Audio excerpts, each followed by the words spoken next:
Le pont de Marabadiassa, enjambant le fleuve Bandama, reliant les régions de Gbeke, de Béré et de la Bagoué, est en état de dégradation avancée. Si rien n'est fait, aucun passage ne sera possible sous peu. Enseignants et personnel administratif des universités Alassane Ouattara, Peleforo Bon Koulibaly de Korogo et Lorugno Guédé de Daloa renforcent leurs capacités pour la réussite du système LMD. Agriculture Bundiali, les producteurs de petits ruminants s'organisent pour l'autosuffisance en protéines animales. Bienvenue dans cette édition. Merci de nous rejoindre sur la chaîne de la Nouvelle Vision. Le pont de Marabadiassa enjambant le fleuve Bandama, reliant les régions de Gbeke, du Béré et de la Bagoué est en état de dégradation très avancée. Si rien n'est fait, aucun passage ne sera possible sous peu. Constat. Chaussée réduite au passage d'un seul véhicule du fait de l'érosion, nid de poules béants, résultat des bombardements de la crise ivoirienne. Voici le nouveau visage du pont de Marabadiassa sur le fleuve Bandama, un pont dont les raccordements sont également en passe de céder sous le poids des ans. Quand on quitte au village, avant de passer sur le pont, il me dit le pont a coupé. Il y a un petit village qui est tout près, on appelle ça Badasso.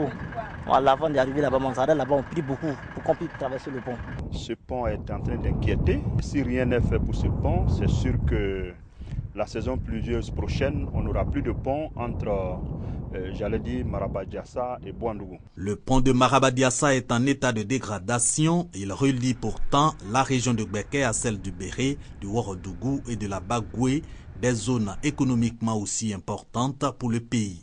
Il convient de songer à sa réhabilitation, mais avant, il faut s'imprégner de sa situation, d'où cette visite des élus de la région du Béré. Au plan économique, c'est un instrument extrêmement important. Le temps a fait son effet.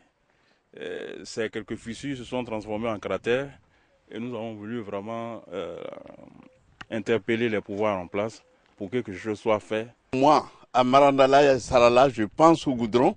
Alors, si le morceau de goudron qui va vers moi n'existe plus, il n'y a pas de raison d'espérer. Ça serait difficile pour nous, parce qu'on ne sait pas où passer. C'est notre voie qui est là. Si vous allez faire le grand tour, aller passer par Béméré, venir par Tchening et puis aller, ça serait du grand boulot. Ce détour va imposer aux usagers du pont de Marabadiassa de passer par Béoumi et Kounaïri, un manque à gagner pour les populations des trois régions concernées, notamment les transporteurs et les commerçants. Nous souhaitons que le président pense à réhabiliter ce pont, puisque si ce pont est coupé, nous qui allons à Dianra, nous serons désœuvrés, on ne sait pas où passer. Le pont de Marabadiassa a été construit dans les années 1980 et reste jusqu'alors l'infrastructure qui favorise les échanges entre la région de Gbeke et celle du Béré par voie terrestre. L'Union des jeunes actifs pour le progrès du canton Ali décide de contribuer au développement de la circonscription. L'objectif de cette association, créer la cohésion sociale entre les jeunes pour le développement de la circonscription. L'UJAP a eu le soutien du ministre Jean-Claude Kouassi. Le reportage de Hassan Kane commenté par Kader Sogodogo. Chômage, difficulté à s'insérer dans la vie économique et sociale, les jeunes de Brobo sont confrontés à ces problèmes. Pour faire face à cette situation, au niveau de la localité, la jeunesse de Brobo a décidé de s'unir au sein de l'UJAP, l'Union des jeunes actifs pour le progrès du canton Ali. Objectif, créer des activités génératrices de revenus pour permettre aux jeunes de se prendre en charge. Notre localité a été régie en sous-préfecture depuis 1961 et jusque là, on ne sent pas le développement chez nous ici. Aujourd'hui, il est important que nous, en tant que jeunes, nous puissions nous donner la main. Nous puissions regarder l'intérêt général des jeunes. Ces jeunes-là qui nous ont fait confiance, qui ont mis leur espoir en nous, ont besoin d'un avenir meilleur. Cet avenir-là, nous devons construire cet avenir-là avec le travail. Le président de l'UJAP a été investi par le président du conseil d'administration du Bénet, parrain de la cérémonie. Jean-Claude Kouassi a salué cette cohésion entre les jeunes de la localité. Partout on parle d'union, partout on parle de développement, de progrès, nous serons là. Je souhaiterais que cette jeunesse reste unie et contribuer au développement et au progrès de la région. L'UJAP a eu le soutien de Thiokolo. président de la Fondation Jeunesse Émergente Internationale, et de Touré Suleiman, président de l'ONG Oukademe. Le reportage de Hassan Khan était bien sûr commenté par Ouattara Amadou. L'agence universitaire de la francophonie accompagne les universités publiques de Côte d'Ivoire dans la numérisation de l'enseignement. Les enseignants et personnels administratifs des universités Alassane Ouattara, Périforo Koulibaly et Laurent Guédé ont donc renforcé leurs capacités en compétences numériques et préparé le certificat informatique Internet C2I. Le reportage de Soroko Blaise Mamadou est commenté par Kader Sogodogo. Donner les rudiments nécessaires aux enseignants et personnels administratifs universitaires de postuler au certificat informatique Internet, C2I. Certificat qui sera un atout dans leur curriculum vitae pour les concours du CAMES. C'est en cela que répond le séminaire de renforcement de compétences numériques et de préparation au certificat informatique Internet C2I. Venus des universités Alassane Ouattara, Péloforo Koulibaly et Laurent Guédé, les participants ont été formés à l'utilisation de l'Internet et à l'usage des ressources pédagogiques. Cette formation nous a permis de comprendre l'univers dans lequel nous travaillons. Auparavant, nous n'utilisons pas les TIC à bon escient. Et cette formation vient vraiment bouleverser des habitudes que nous avons et que nous devons changer. Nous avons compris beaucoup de choses pour pouvoir accompagner l'évolution de notre institution, pour pouvoir travailler efficacement. Cette formation est une initiative de l'Agence universitaire de la francophonie qui accompagne les universitaires des pays francophones. L'Agence universitaire de la francophonie espère que nos auditeurs vont pouvoir travailler dans un environnement numérique. Il y va de l'avancement de nos enseignements au niveau du LMD, le parcours que nous avons choisi d'intégrer au niveau des institutions universitaires de la Côte d'Ivoire. Durant 3 jours, les auditeurs ont vu leurs capacités se renforcer en matière de système LMD. Ouverture officielle des collèges de proximité en Côte d'Ivoire. La ministre de l'Éducation nationale et de l'enseignement technique, Kandia Kamara, a procédé à l'ouverture du collège de proximité de Nguakro. Nguakro est un village situé à 25 km de Didievi. La construction de ce collège a été financée par la Banque mondiale à travers le projet d'urgence d'appui à l'éducation de base. 86 collèges de proximité à base 2 ouvrent leurs portes aux élèves des localités les plus reculées sur toute l'étendue du territoire national.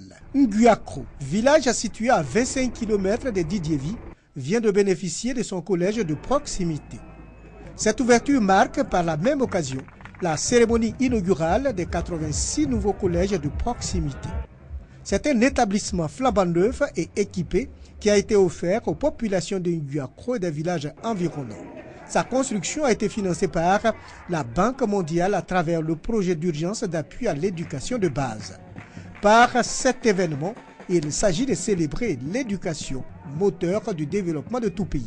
Le défi de nos pays reste celui d'assurer une éducation de qualité pour tous, de garantir un capital humain capable d'assurer le développement économique et social du pays. La ministre de l'Éducation nationale et de l'enseignement technique a souhaité que les acteurs du système éducatif, parents et élèves puissent s'approprier ce projet afin d'offrir les mêmes chances de réussite à tous les enfants de Côte d'Ivoire. Ensemble, il nous faut faire de l'école un haut lieu de fraternisation et de socialisation. C'est un travail exaltant qui exige de tous exemplarité, responsabilité et efficacité. Les heureux bénéficiaires de ce joyau architectural ont traduit leur reconnaissance aux donateurs. Je ressens la joie et le bonheur d'avoir un collège dans mon village. Merci au ministre. Le collège de proximité de Nguakro est composé de 2 bâtiments de 8 classes, d'une salle informatique, d'un foyer polyvalent, de latrines et de bureaux pour l'administration. En plus de celui de Nguakro, les collèges de proximité de Raviard et de Bouli ont été inaugurés. Le Rotary Club vole au secours du cabinet dentaire de la garde républicaine de Yamoussoukro.